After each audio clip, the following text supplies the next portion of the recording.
Hello, hello, everyone. Good morning. Welcome to Metamorphosis from Trauma to Thriver podcast, where we talk about all things centered around anxiety, depression, PTSD, dissociation, and mental health. I'm your host, Sharon Ann, and today I'm joined by our special guest, Marie. Marie is a mental health therapist, author, and Christian minister. Awesome. She has bipolar disorder. She's the author of the book Fierce Compassion, Deep Devotion, Poems for Mystics and Activists. I'm a writer too. Marie, Mm. welcome to the podcast. Is there anything you'd like to tell the audience about yourself? Well, first of all, I just want to say thank you for having me on your podcast, Sharon. I really appreciate it. Um, I think you did a good summary of, you know, my bio and explained who I am. So thank you. And I'm sure we can dive deeper into who I am during the podcast too. Sure. And I love how you're an author because I write too, mostly poems. And it's something we have in common. Like I write about nature and spirituality. And I just love like the title of your book. There's a lot of symbolism to it. Thanks. I'm so glad to hear that you're a fellow writer. And like you said, we have that in common. And like you, I write about spirituality and write about nature too. So, Good. So to get the ball rolling, I know that you talk a lot about like mindfulness practices. Is there a daily routine that you have with mindfulness to cultivate inner peace? so I do meditate almost every day, and prayer is another um, mindfulness practice that I turn to. I mean, it might not, prayer, we might not think of it as mindfulness practice, but to me, there's nothing more mindful than praying. I would say when things like anger and anxiety and depression had been overwhelming in my past, just the simple act of reminding myself to be with my feelings was something that I would go to every day. I would ask myself, how does this feeling feel in my body? Is it a clenching in my teeth? Is it a knot in my stomach? So those were some things that helped me with my pain. But I think through my ups and my downs, making time for prayer has been important. I agree with you. Prayer is powerful. It's our love language to God. And I love how you talk about asking yourself the meaningful question because there's always power in how we talk to ourselves. It's a great tool to motivate ourselves for things.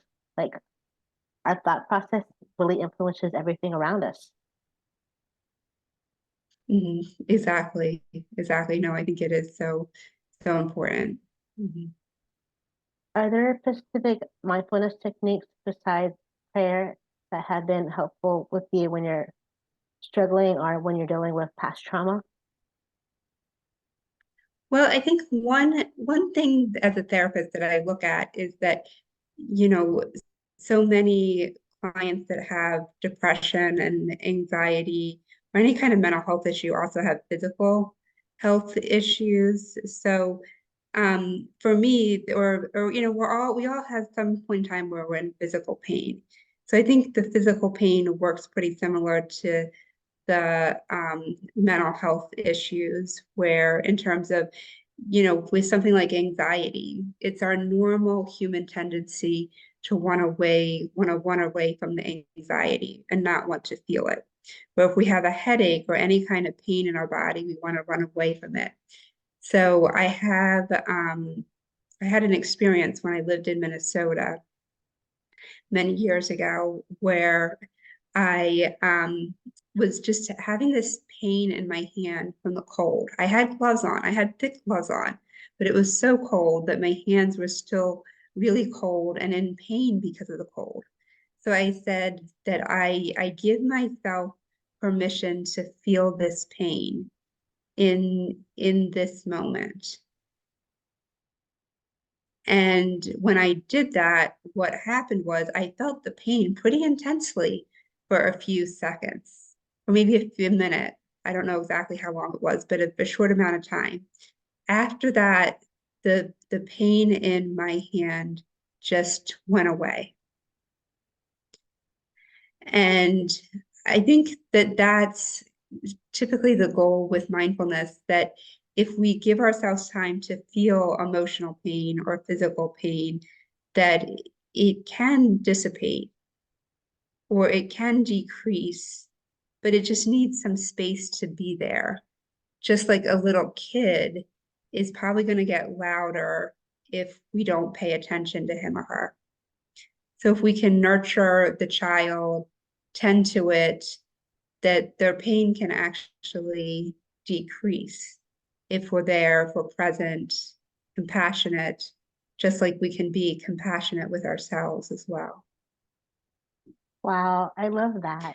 So So I think that's a way for me, that example that I gave, it was more an example of physical pain rather than mental pain. But I've also had plenty of examples where I've been able to be with whatever grief has come up. And I've noticed that that's really what's enabled the feelings to move through me. Where in contrast, I've had experiences where I didn't let the feelings move through me. I didn't let myself feel my feelings, and the feelings remained stuck. Or another thing that would happen is I would just cry uncontrollably and sob uncontrollably because I wasn't really with what I was actually feeling. Like, you think that at times, healing can come from tears and allowing ourselves to cry. But in certain circumstances for me, I think the sobbing was more a crying spell that wasn't really productive. Wow. I can relate to what you're saying about crying spells because that's what I call them too, crying spells instead of meltdowns. And I like how you talked about like, don't bury your emotions, don't keep them hidden. And it's like we have to go through things in order to heal. We have to move through them. We can't go around them.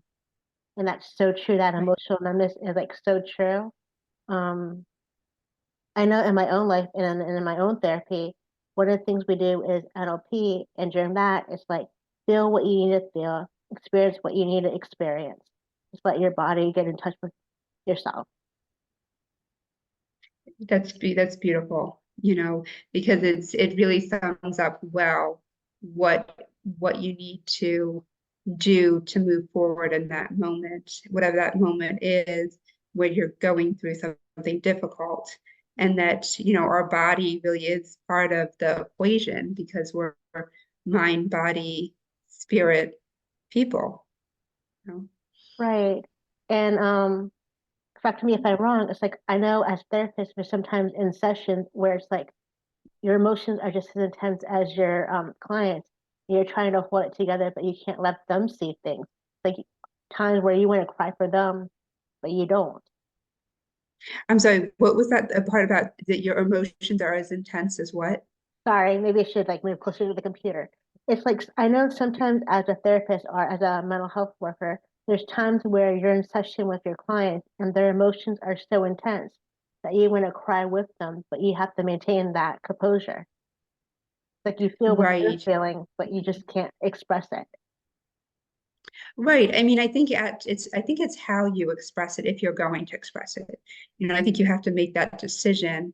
Or you have a really good point there that, you don't want to join with them in the pain and have two people maybe in a intense emotional situation. But I had a therapist once that cried in a session, and she explained, why she was crying. And she said, and so I think that was helpful, and I can't honestly remember why she was crying. I think she said it was something that was about tears of joy, or something like that. But I I think that it just really depends on the therapist approach too. But you don't, if the client is overwhelmed, then you don't want to be overwhelmed yourself. And I think that can be a thing that therapists feel challenged with is, how do you deal with hearing so much trauma and suffering day in and day out. And I mean, there's the upside is that you get to be with people, in a vulnerable time. I mean, not that you want them to go through the pain that they're going through, but you also get to, walk with them in that journey and be of service. And I think that's a very positive thing. I agree, it is very positive. So, speaking on that note, how do you foster a sense of self-acceptance and self-compassion? Right. I think for me and for others that the key thing is getting some space from the emotion that you're feeling. So if I can say I'm having a thought that, or I'm having a feeling of sadness, I'm having a thought that I miss my friend that passed away, just giving an example. And then it could be a matter of I can actually have some space from that feeling to have a sense of compassion, to be able to access that part of me that is compassionate. So, and I think it's for me just letting myself know, like, yeah, it really is challenging. For instance, I live alone and work from home, and that's been fairly lonely, at times lately. So, letting myself know, like, I can understand why I'm feeling lonely because of my circumstance. And then I think that compassion can also extend to other people that are lonely or grieving or going through whatever difficulty has occurred, that we can tap into a sense of compassion for both ourselves and others. I feel like I'm always recommending that to my clients, of recommending that they approach a situation with compassion.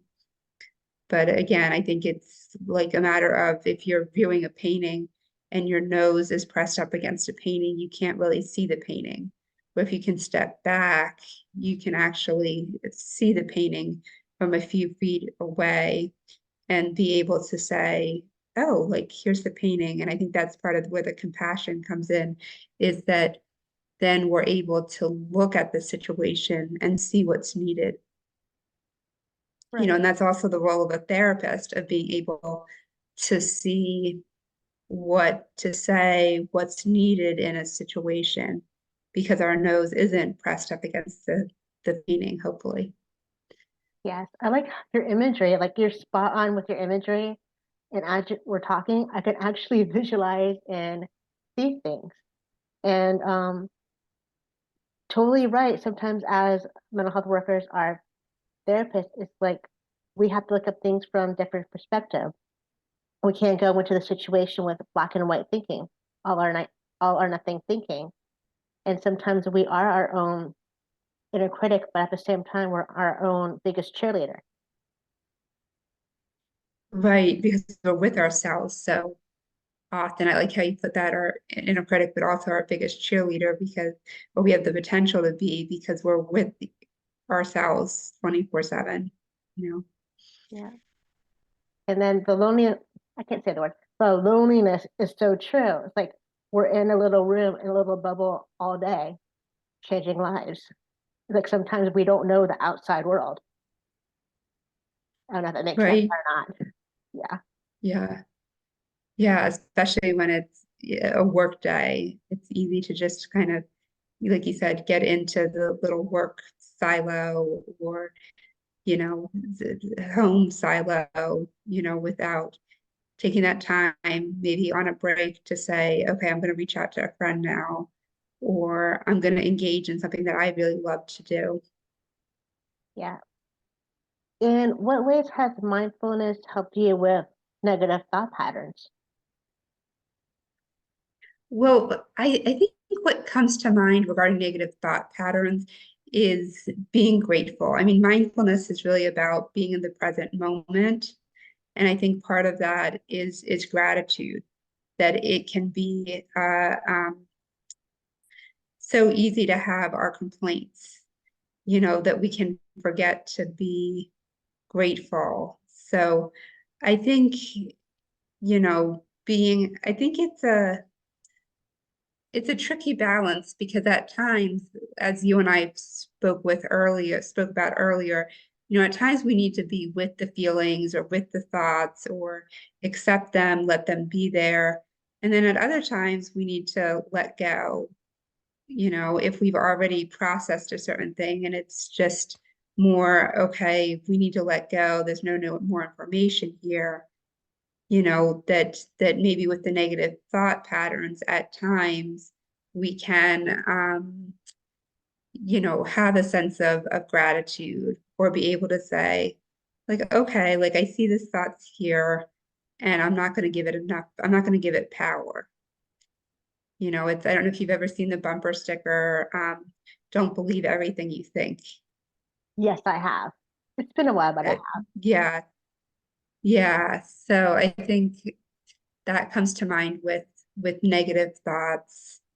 Um, yeah, that sometimes thoughts can just have so much power and just I think always having an acceptance for whatever we're at. If we're in a space where we're not able to get out of the negative thinking, accepting ourselves that that's where we're at.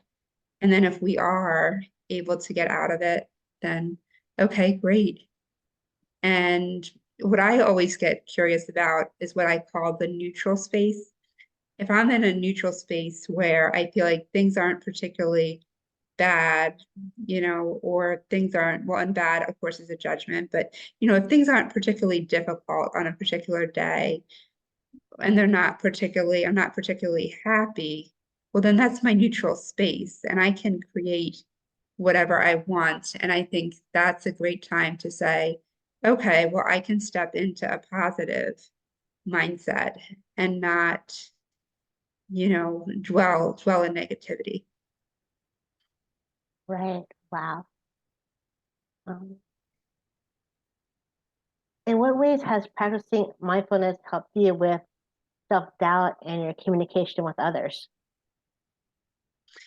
Well, and I think that we might not call it mindfulness per se, but I think mindfulness is such a broad category that I think it still falls under the category of mindfulness in terms of um, communicating with others, in terms of stating, this is how I feel sad, or I feel rejected, or I feel alone.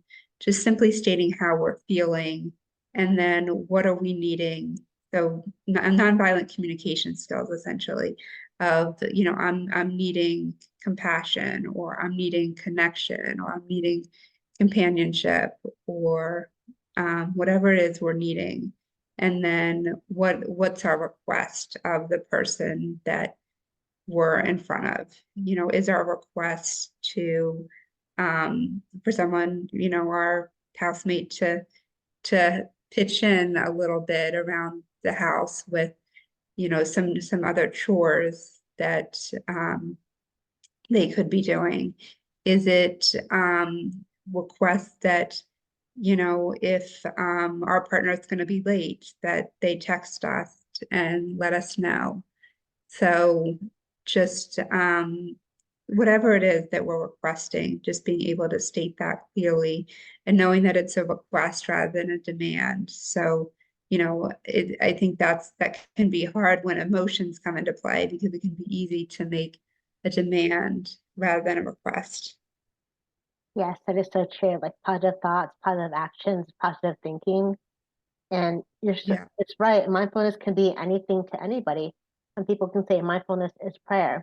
Mindfulness is meditation. Mindfulness is yoga.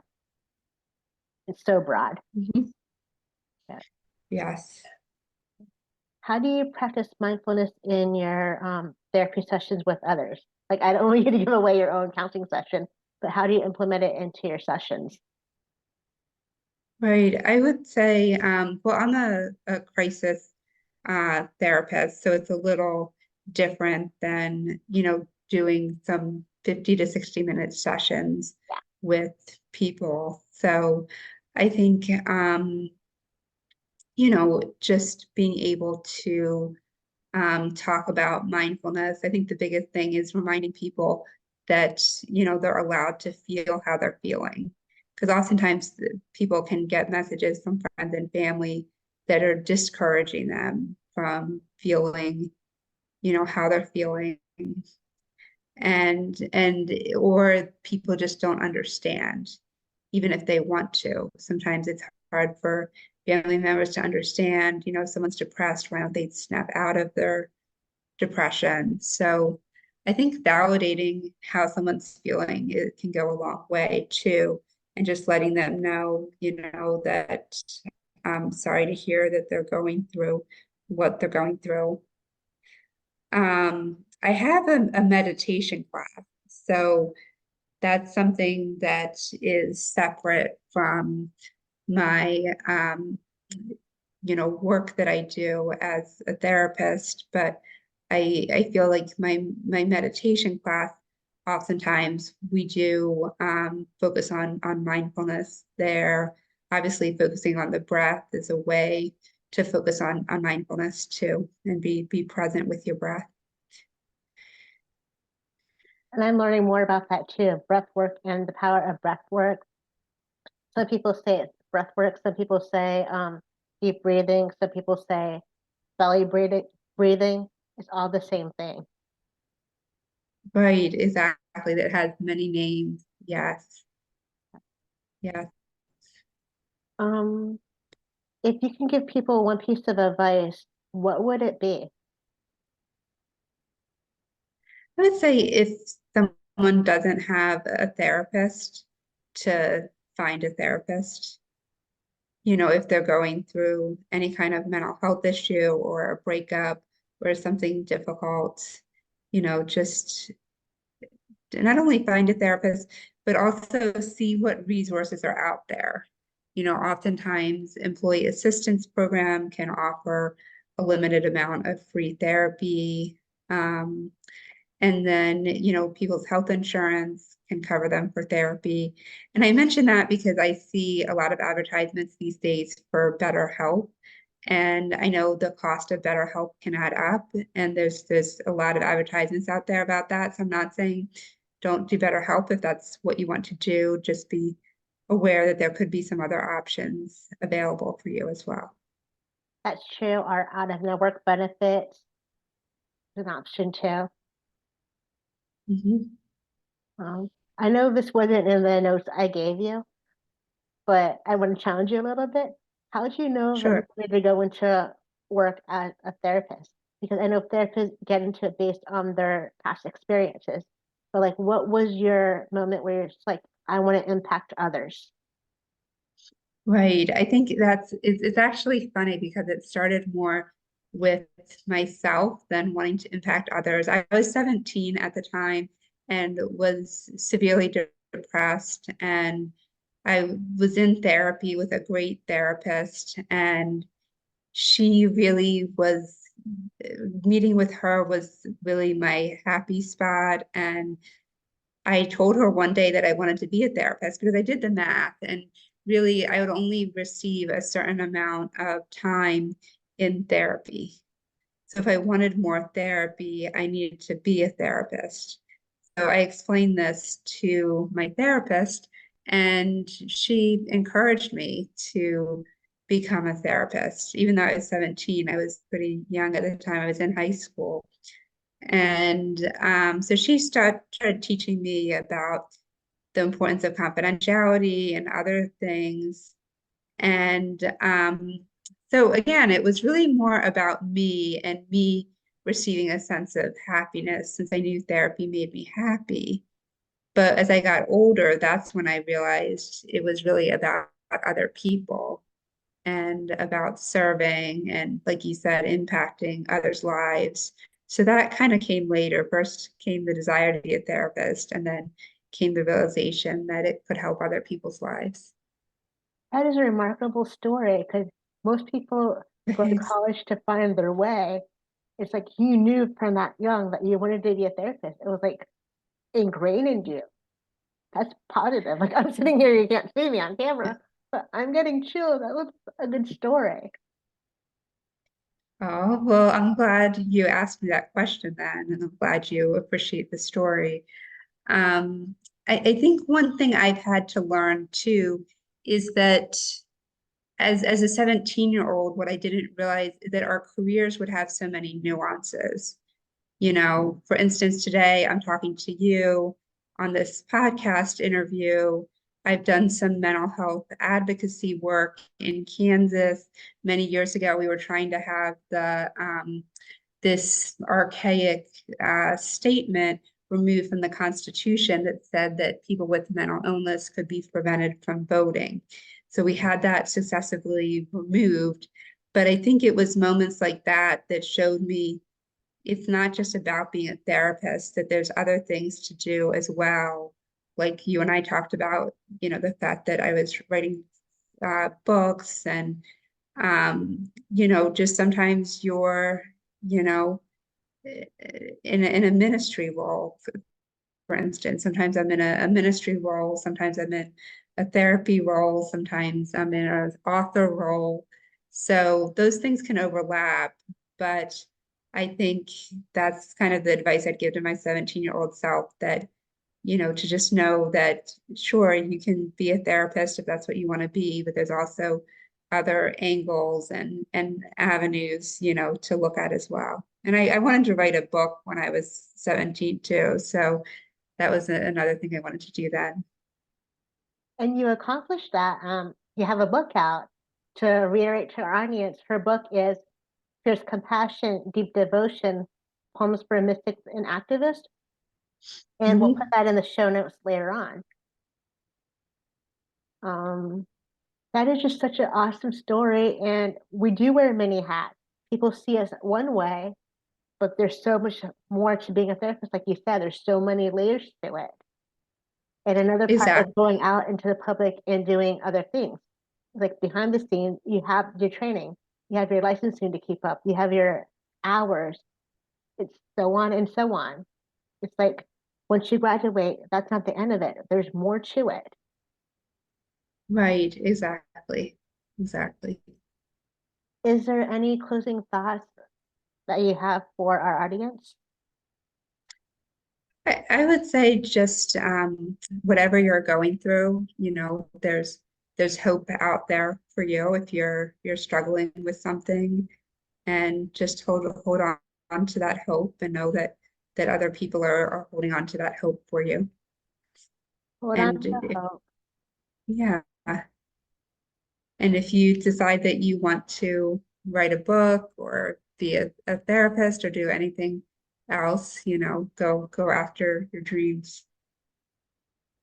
That is positive. Thank you so much, Marie. Go after your dreams and hold on to hope. Sure, Sharon. Thanks so much for having me today. I appreciate it. Yes, thank you for your time. Thank you for taking the time out of your day to be a part of this podcast and share your audience with share your knowledge, sorry, with the audience. I really appreciate it. And to the audience, thank you for taking the time to listen to this podcast. If there's a topic you'd like to discuss, please let me know in the comments below. And until next time, thank you, everyone. Bye.